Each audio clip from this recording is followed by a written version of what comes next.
Today we are focusing on artifacts, and you have a page that looks like this where it's got the chart, and it's going to give us artifacts, and it gives us information on page 100, 101, and then we're going to write down the information about it, okay? So, if you look on page 100, it says American Indian artifacts.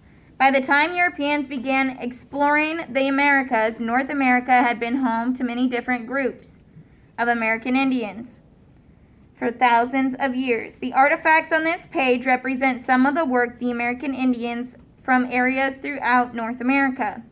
So our very first one on our list is the Alabama ornaments.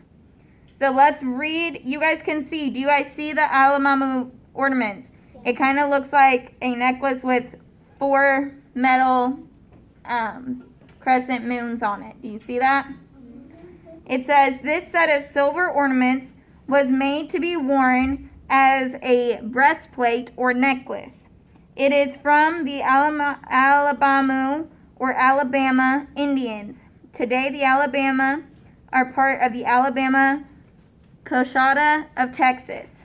So, in where it says what was its purpose, it was worn as a breastplate or necklace. That's what you need to write down.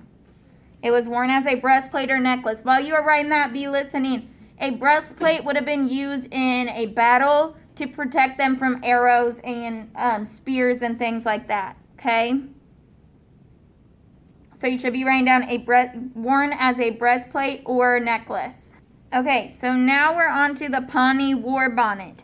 If you guys look, the war bonnet is in that top part of page 100, and it's got the feathers, and it goes all the way to the bottom of the page. That whole thing is the war bonnet. Keegan? Yeah, Indians used to wear that. Yep, that's why we're looking at Indian artifacts. The war bonnet is a symbol of honor and achievement for the American Indians who lived on North America's Great Plains. This war bonnet is made of the much prized tail feathers of the golden eagle. So this particular one was made out of golden eagle feathers, okay? So, this is a symbol of honor and achievement. That's what you need to write down. It's a symbol of honor and achievement. While you are writing that, be listening. So, it was made of something very rare or very significant, okay, like the golden eagle feathers, and it was worn mainly by someone of authority and honor in the camp, right? So that's why we're writing it was on honor and achievement. A symbol of honor and achievement. Look on your page if you need to know how to spell those words. All right, our next one is the beaded pouch, and that's under the war bonnet. The pouch may be used for carrying small items of food or other goods on a journey. Either the Seminole or from Florida or the Creek from Oklahoma made this pouch. So where it says what is its purpose, it was to carry small items of food or other goods. To carry small items of food or other goods is what you are writing down. To carry small items of food or other goods on a journey. All of that is written in the book. This one's just a little bit longer of a definition. To carry small items of goods of food or other goods on a journey.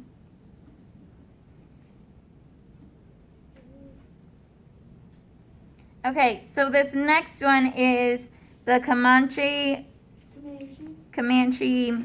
part. Yep, the case. Okay. So look over on page 101 in the bottom right corner where you'll see just this last paragraph on there, okay? It says the parafletch is a sturdy type of rawhide used to make shields and carrying cases. This parafletch case may have been used to store feathers, religious items, or other possessions. So, its purpose was to store feathers, religious items, or other possessions. A possession is something that they own or that belongs to them, okay? So they could have used the parafletch to make a shield, but if we're talking about the case, which is what this wants to know about, the Comanche case, it is to hold feathers, religious items, or other possessions, okay? It kind of looks like a bow quiver, right? But, like the thing that they wear on their back, but this one has a top. I feel like it could be used to carry the bows too, but this particular one was used to carry goods, feathers, religious items, okay? So it was more kind of like a skinny backpack if you think about it, okay? Agreement.